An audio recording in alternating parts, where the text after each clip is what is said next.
భక్తుడు శ్రీవారి దర్శనానికి పొర్లుదండాలతో పయనమయ్యాడు.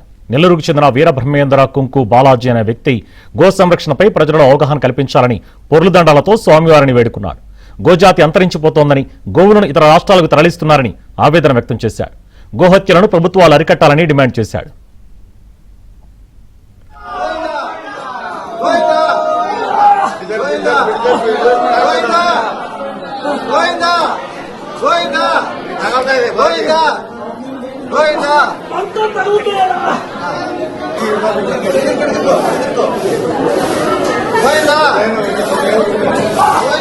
భక్తుడు శ్రీవారి దర్శనానికి పొర్లుదండాలతో పయనమయ్యాడు.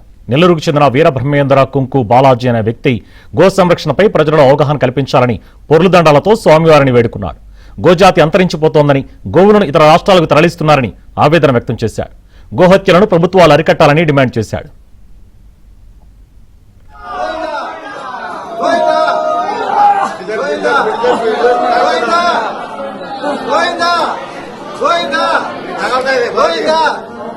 గోవిందా